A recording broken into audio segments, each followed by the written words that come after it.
Muy bien, lo primero creo que es importante conocer un poco cuáles son los efectos del cannabis a nivel general.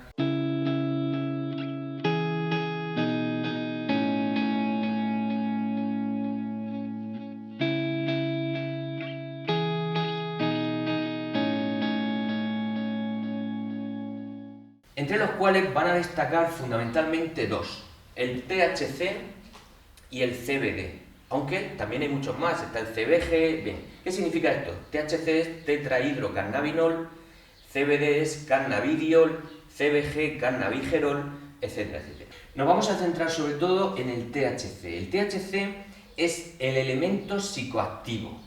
Va a hacer efecto en muchísimas zonas del cerebro porque los receptores cannabinoides están repartidos por muchos lugares del cerebro. ¿Qué efectos son los que se producen? Bueno, pues son muy variados y están repartidos por muchas zonas del cerebro. Sobre la corteza cerebral podemos encontrar en general una disminución de la atención, ¿vale? Es más fácil despistarse, es más fácil desorientarse un poco.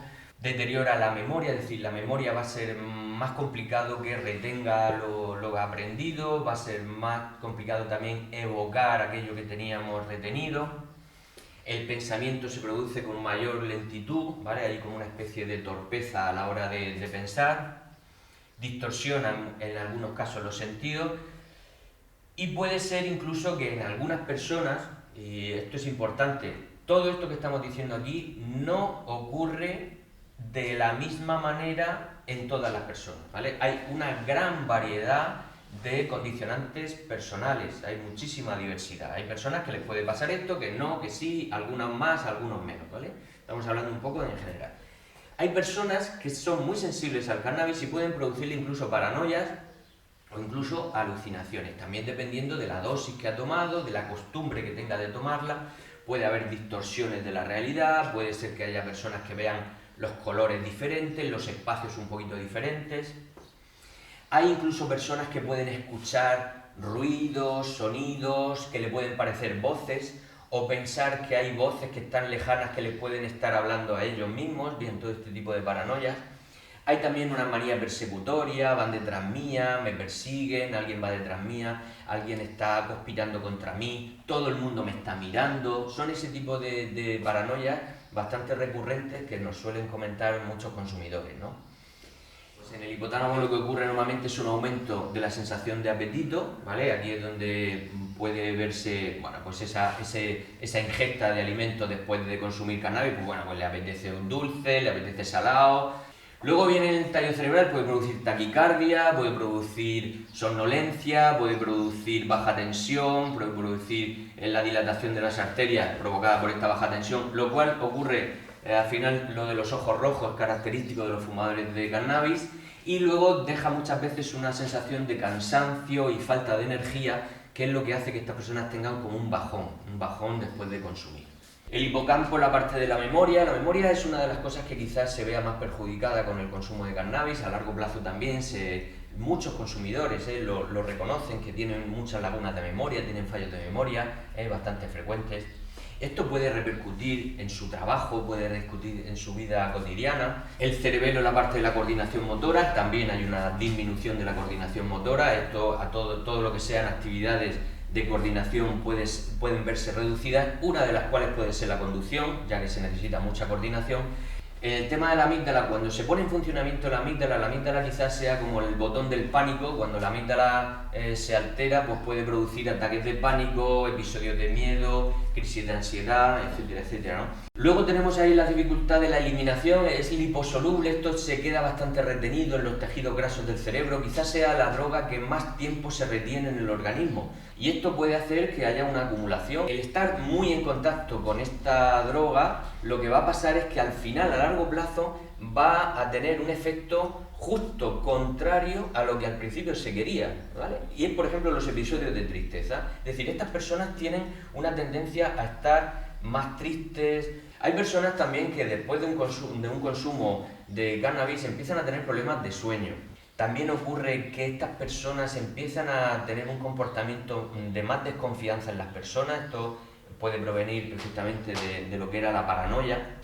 El gran error que cometen estas personas es pensar que todo se soluciona con un porro. Es decir, estas personas es bastante típico que su discurso sea: el porro es fantástico, es maravilloso, es que vale para animarse, vale para cuando no te puedes dormir, vale para cuando estás deprimido, vale cuando estás...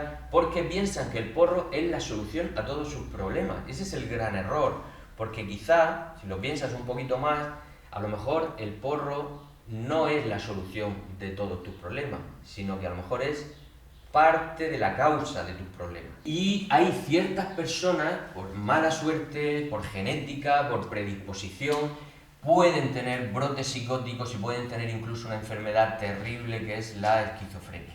El consumo de cannabis, en algunos estudios se ha visto que el consumo de cannabis dispara la esquizofrenia entre los jóvenes, ¿vale? Bueno, pues esto muchas veces ha sido discutido, pero cada vez hay más acuerdo en decir que la esquizofrenia está cada vez más relacionada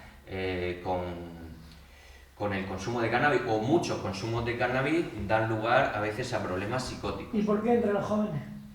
Los jóvenes son más vulnerables al consumo, a lo que es el efecto del THC en el cerebro. Lógicamente el joven tiene un cerebro que todavía no está desarrollado totalmente. Cualquier droga va a hacer un efecto mucho mayor en los jóvenes y evidentemente pues sobre todo es a ellos a los que les va a afectar este tipo de comportamiento, sobre todo si tienen un comportamiento abusivo, pues lógicamente aumenta mucho el riesgo.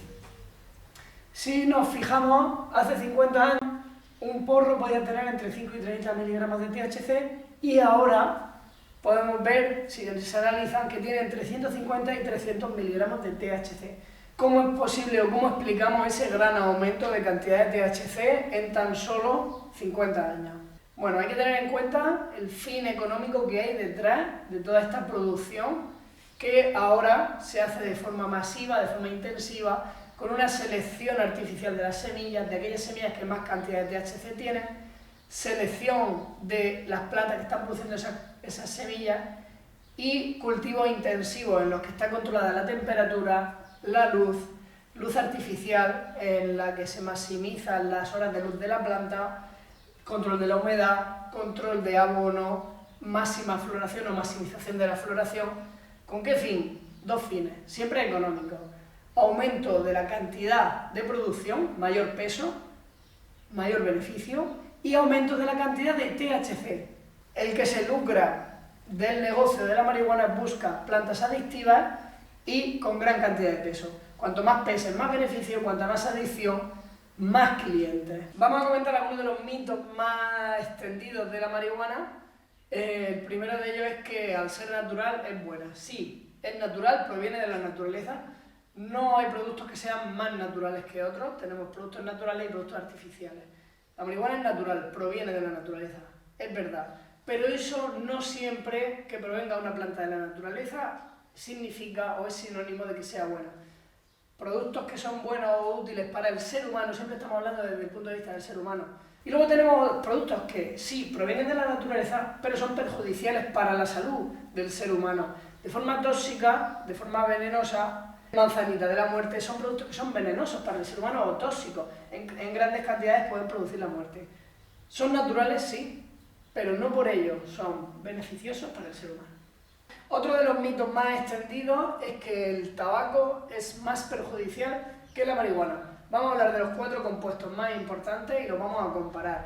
Sabemos que el tabaco, la droga, lo que crea adicción es la nicotina, en el cannabis es el THC. Alquitrán es el compuesto que produce cáncer y monóxido es irritante. Diferencia principal de la droga entre el tabaco y el cannabis, que sabemos que es el THC, es que es psicoactiva. El tabaco tiene nicotina, es una droga adictiva, pero el cannabis tiene una droga que además de adictiva es psicoactiva. Tiene mayor cantidad de alquitrán. ¿Por qué? Porque es una planta más resinosa y en la combustión de estas resinas se va a producir mucho más alquitrán.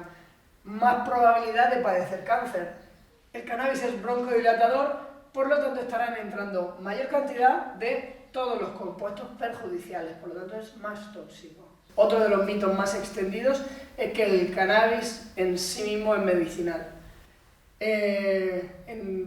Hay debate detrás de esto que vamos a estar comentando en los próximos vídeos, pero concretaría la pregunta, ¿en los porros son medicinales? No, los porros está claro que no son medicinales, Primero, por todo lo que hemos visto, todos los efectos perjudiciales que tienen para el ser humano, y ahora vamos a ahondar más en esta pregunta.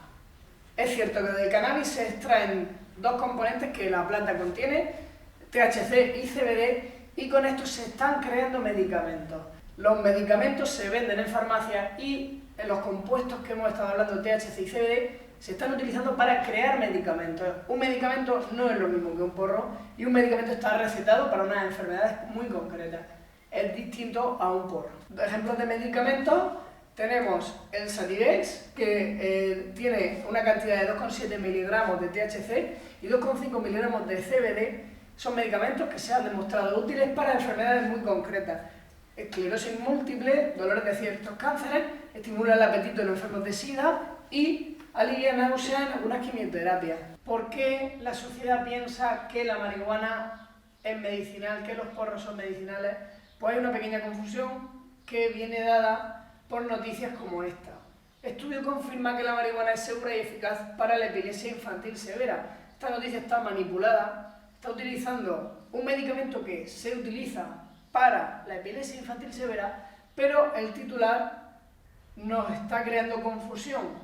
Cualquier persona que no esté bien informada va a asociar marihuana segura infantil. No está el titular correctamente enunciado. Sería más correcto decir que el CBD es seguro y eficaz para la epilepsia infantil severa, no un porro y no en otras circunstancias. Esta noticia viene dada o viene difundida por una empresa cuyos beneficios están directamente relacionados con el cultivo de la marihuana. Por lo tanto, cuanta mayor gente haya, cuanta más facilidad o mejor vista esté, incluso llegado el caso de la legalización, más beneficios va a tener esta empresa.